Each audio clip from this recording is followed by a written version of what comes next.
Assalamualaikum warahmatullahi wabarakatuh. Alhamdulillah wassalatu wassalamu ala Rasulillah la haula wala quwata illa billah ma ba'dah.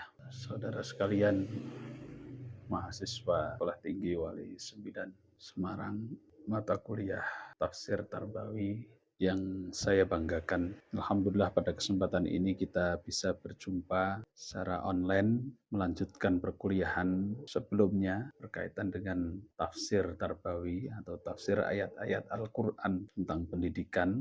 Pada kesempatan ini kita akan membahas tentang tujuan pendidikan menurut Al-Quran. Sebagaimana saya sampaikan pada pertemuan-pertemuan sebelumnya bahwa unsur-unsur pendidikan antara lain makna pendidikan itu sendiri, kemudian ada tujuan pendidikan, kemudian ada materi pendidikan, kemudian ada kurikulum, ada metode, ada sarana prasarana atau lembaga pendidikan Islam dan lain-lain. Pada kesempatan ini kita akan menyampaikan tujuan pendidikan dalam ayat Al-Quran. Tujuan adalah sesuatu yang menjadi orientasi, yang menjadi titik akhir harapan yang ingin dituju suatu pendidikan. Maka di dalam Al-Quran, manusia yang diberikan pendidikan tentu akan mengarah pada tujuan tertentu. Billahi minasyaitonirrajim. Wa ma khalaqtul jinna wal insa illa liya'budun. Aku tidak menciptakan jin dan manusia melainkan supaya mereka mengabdi kepadaku. Ayat ini secara umum adalah tujuan diciptakannya manusia. Maka pendidikan pun tujuan utamanya adalah untuk menyembah kepada Allah. Bentuk-bentuk persembahan ini dalam segala bidang kehidupan manusia, baik ritual maupun sosial, baik fisik maupun jiwa, jasmani dan rohani, baik berupa akal maupun kegiatan sosial. Maka semua perilaku, semua tindakan, semua pendidikan mengarah kepada pengabdian kepada Allah. Itu tujuan akhir dari pendidikan secara umum. Ada beberapa pembagian atau perspektif pendidikan menurut beberapa tokoh. Salah satunya menurut Abdurrahman Soleh. Tujuan pendidikan itu setidaknya ada pendidikan tujuan jasmani dan tujuan rohani. Tujuan pendidikan jasmani mempersiapkan manusia, diri manusia sebagai khalifah di bumi melalui keterampilan-keterampilan fisik. Jadi semua orientasi pendidikan di dalam Islam itu diarahkan agar manusia atau peserta didik itu mampu menguasai keterampilan-keterampilan secara fisik. Sehingga bisa untuk menjadi bekal hidupnya ketika di dunia dalam orientasi berharap mengabdi kepada Allah.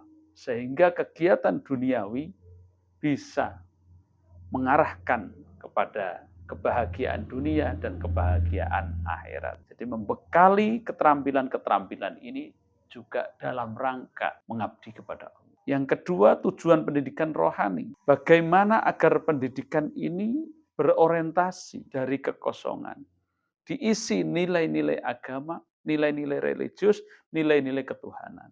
Sehingga seseorang yang memiliki kemampuan, kecerdasan, keilmuan yang luar biasa itu harus diiringi dengan nilai jiwa tauhid.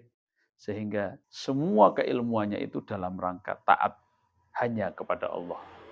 Tidak mensekutukan. Di lain pihak ada dua tujuan, yakni tujuan pendidikan akal dan pendidikan sosial. Jadi pendidikan yang tujuannya mengarah pada pendidikan akal adalah usaha pengarahan intelijensi manusia untuk menemukan kebenaran dan sebab-sebabnya dengan telaah tanda-tanda kekuasaan Allah dan menemukan pesan-pesan ayatnya yang berimplikasi kepada peningkatan iman kepada Sang Penciptanya. Jadi tujuan pendidikan akal ini mengasah kecerdasan manusia, baik kecerdasan intelijensi maupun kecerdasan-kecerdasan lainnya dalam rangka menemukan kebenaran-kebenaran ilmu Dengan cara apa? Menelaah tanda-tanda kekuasaan Allah yang ada di alam ini dan juga menemukan pesan-pesan ayat Al-Quran yang dipelajarinya sehingga dia menambah keimanannya, menambah ketaatannya kepada Allah. Sedangkan tujuan pendidikan sosial, yakni tujuan pendidikan sosial dalam rangka membentuk kepribadian yang utuh, yang menjadi bagian dari komunitas sosial. Maksudnya apa? Pendidikan mengarahkan agar manusia yang beriman itu dia juga berupaya mempengaruhi atau berupaya menyeimbangkan antara hablum minallah dan hablum minannas supaya manusia itu tidak lupa. Karena jika kita hanya bersosial tapi melupakan Allah, maka hakikatnya nilai tauhid tidak ada di dalamnya. Selanjutnya kita akan mengkaji beberapa ayat Al-Quran, banyak ayat Al-Quran yang berkaitan dengan tujuan pendidikan, namun kita pada kesempatan ini setidaknya ada dua surah. Yang pertama surah Ali Imran ayat 137 sampai 139 yang bunyinya begini. A'udzubillahi minasyaitonirrajim. Qad khalat min qablikum sunanun fasiru fil ardi fangduru kaifa kana aqibatul mukadzibin. Hadza bayanul linnasi wa hudaw wa mau'izatul lil muttaqin. Wala tahinu wala tahzanu wa antumul a'launa in kuntum mu'minin. Yang intinya sesungguhnya telah berlalu sebelum kamu sunnah-sunnah Allah. Karena itu berjalanlah kamu di muka bumi dan perhatikanlah bagaimana akibat orang-orang yang mendustakan rasul-rasul. Ayat 137 ini menunjukkan bahwa kita diharapkan belajar dari sejarah bagaimana orang-orang pada masa lalu yang berjalan di muka bumi atau hidup di muka bumi ini tetapi mendustakan agama dan mendustakan para rasulnya sehingga dilaknat oleh Allah, sehingga hidupnya tidak bahagia, hidupnya rusak dan hidupnya hancur. Banyak kisah-kisah, ada kisah Qarun, ada kisah Fir'aun, ada kaumnya Nabi Lut, kaumnya Nabi Nuh, kisah anaknya Nabi Adam, dan lain sebagainya. Nah, dari situ kita bisa belajar. Karena sejarah pada masa lalu bisa menjadi alat untuk belajar di masa yang akan datang. Lalu yang berikutnya ayat 138 yang intinya Al-Quran ini adalah penerangan bagi seluruh manusia dan petunjuk serta pelajaran bagi orang-orang yang bertakwa. Nah, ayat ini menunjukkan bahwa dengan mengkaji Al-Quran, kita akan mendapatkan pencerahan-pencerahan, mendapatkan sinar, ibarat obor. Bagaimana agar manusia ini bisa mendapatkan petunjuk, arah, peta yang benar, dan mana yang salah. Sehingga diharapkan manusia itu bisa memilih jalan yang benar, yakni jalan orang-orang yang bertakwa.